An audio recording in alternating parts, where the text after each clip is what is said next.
Hello, and welcome. Welcome once again to the Start, Scale, and Succeed podcast, the only podcast that grows with you through all 7 stages of your journey as a founder. And today's guest is John Dwyer. He's here with us today to talk about what Seinfeld, sales, and an avalanche of new leads all have to do in common for your business. With over 30 years of experience, JD has helped businesses of all sizes achieve remarkable success by focusing on creating unforgettable wow moments. He's passionate about showing business owners how to cut through the noise with bold, results-driven campaigns that lead to measurable growth. JD aims to teach others how to craft marketing that genuinely surprises and delights their customers, ensuring long-term profitability and brand loyalty. JD offers resources, coaching, and insights at the Institute of Wow to help entrepreneurs differentiate their businesses and create powerful customer experiences that turn heads and drive results. He's here with us today. JD, welcome to the show. Thanks for calling from the other side, the way other side of not only the pond, but the world. Tell us, I wanted to bury this a little bit, but we just have to start with the big story here, which jumped out as I was researching for the episode. But what do Seinfeld? How does this happen? Tell us what happened with Seinfeld, and in particular, what fascinated me about the story in the context of the work that you do was not only the results, which are remarkable and speak for themselves, but the way that you approached the process of bringing Seinfeld in, helping your client put together the campaign, and ultimately making it a success. So take us from the beginning. How did that idea hit, and walk us through how you brought it to fruition? Scotty, I'm glad you brought that up. I thought you'd never get around to bringing up the Seinfeld. It's the number one thing you brought up. I'm so glad of that. Yes, I was lucky enough to get Jerry Seinfeld to be the spokesperson for one of my clients down under about 10 or 11 years ago, and I have not let anyone forget that since. Okay, I've milked the absolute crap out of it. Okay, and when anybody says to me, "Look, when are you going to stop? Pushing that?" I said, "Never." I mean, if you thought something like that, it's like, yeah, just milk it. What it was, Scott, is that we're a direct response marketing agency, which is very different from a marketing agency. Okay, so if you go to a marketing agency, there's a good chance they're going to tell you that you should get people to fall in love with your brand so that they will taste your product. We flip that. We get them to taste your product so they'll fall in love with your brand. And most of the clients that we have cannot afford to sponsor the Olympics or gridiron team or even put their face on the side of a bus. They want results tomorrow from their Facebook campaign today. And one such client was the 250th biggest business in Australia, as you can tell from my accent, I'm down under. And this particular building society called the Greater, it had a working class audience. That's who they were after. And they were up against the big 4 banks in Australia. In other words, the banks like the Wells Fargo.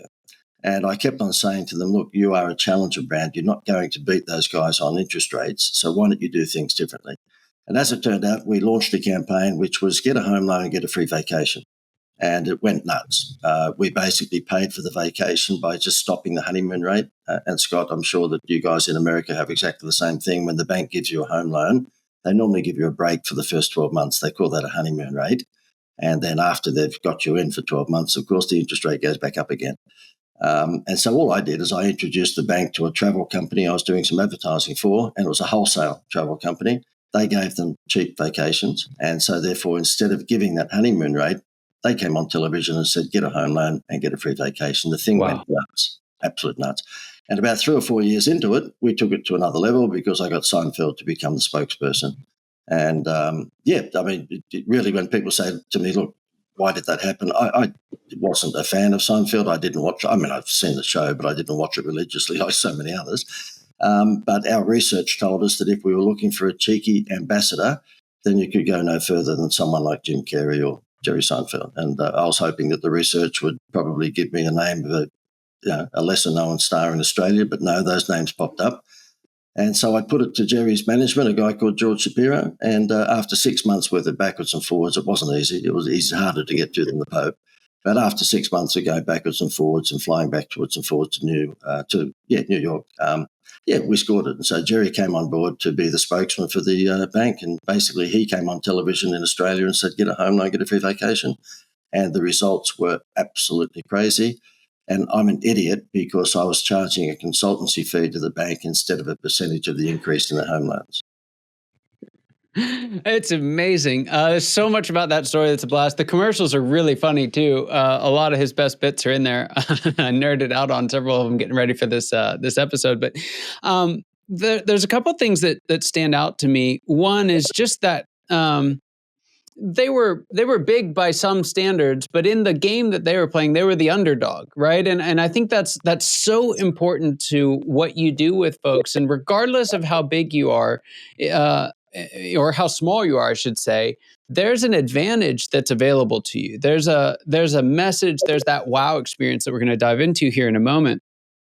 And one of the ways that you do that could almost get lost in this story, but that home vacation's a really, really clever approach. And I saw that through a lot of your case studies and even website examples. What is it about these offers, or maybe even better yet, how do you construct these offers to really resonate with the audience that you're trying to reach?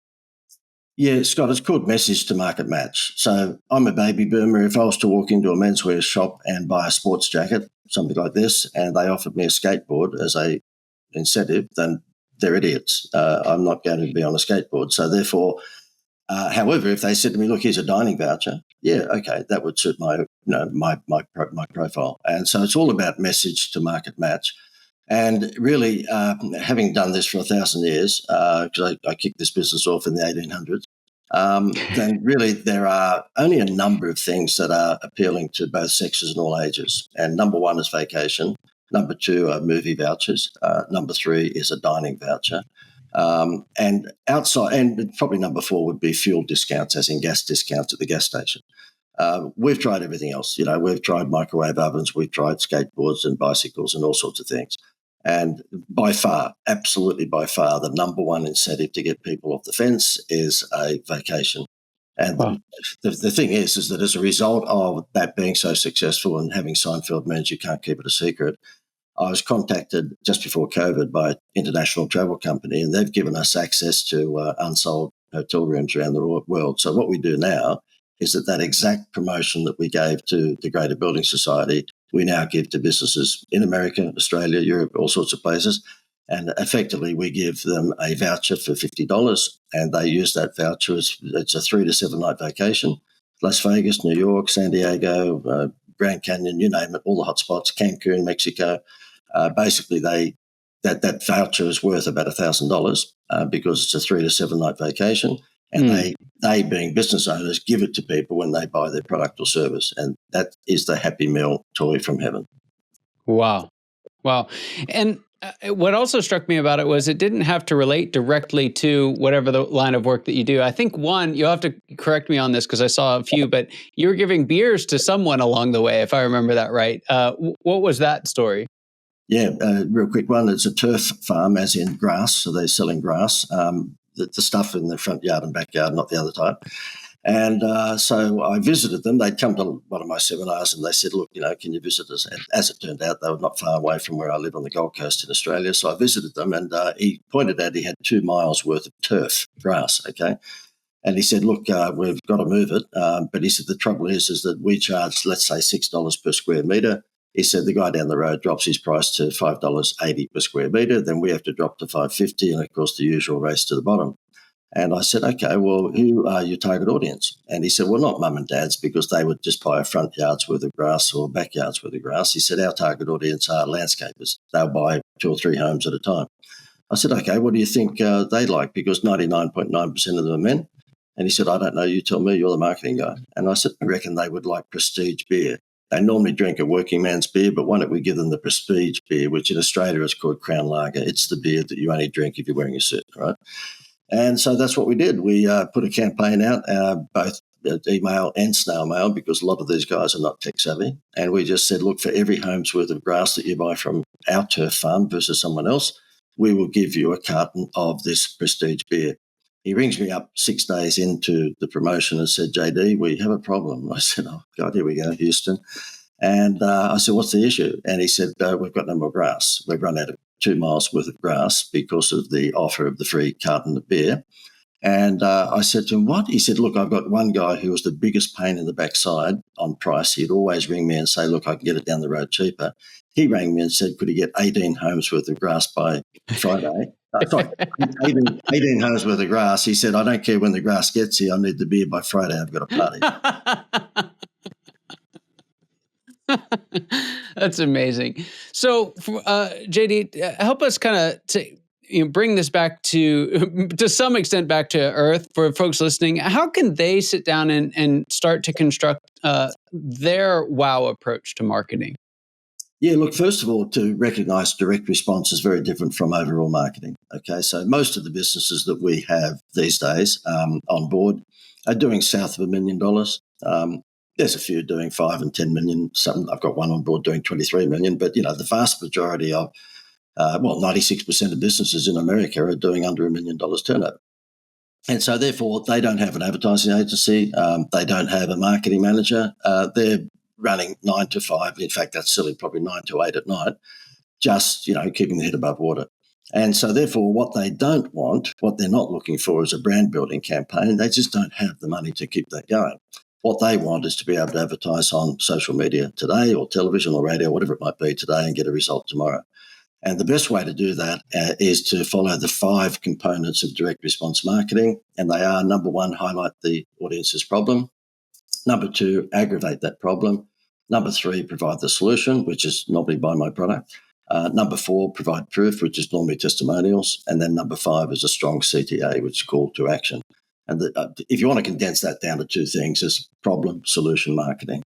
And so if you're a weight loss company, you would identify the problem by saying, look, are you overweight and not feeling good about yourself?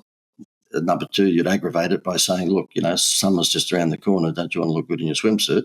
Number 3, provide the solution. Come onto my dietary program and you look like Miss World within a month.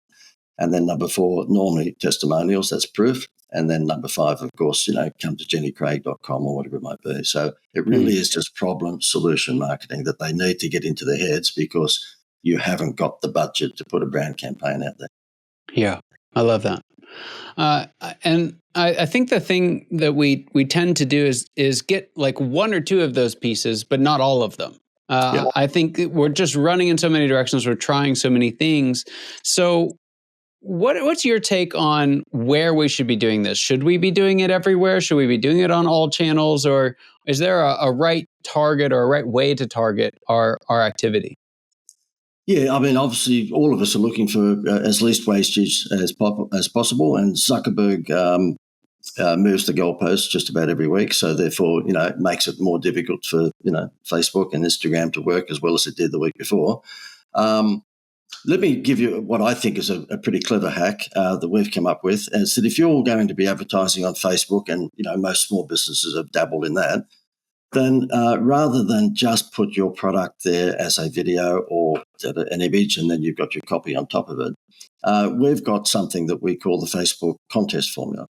And how it works is that we suggest to businesses, give away your product or service as a prize. Keep in mind, I've done all of the big scratch bingos with Murdoch newspapers around the world and the Monopoly-style promotions with McDonald's and the KFCs and 7-Elevens, and I've done a lot of all that big sweepstake stuff, so contest is my middle name.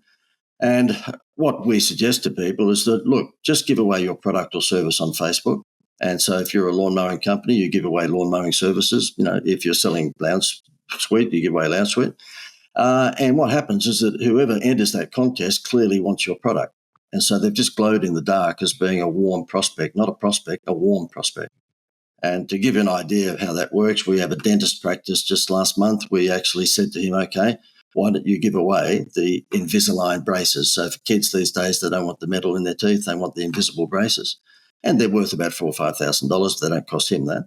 So we ran a contest and said, listen, to parents, if you've got a child with crooked teeth, then you might like to win these invisible braces. Guess what? He got just under wait for this, he spent $30 a day. That's all it was, $30 a day.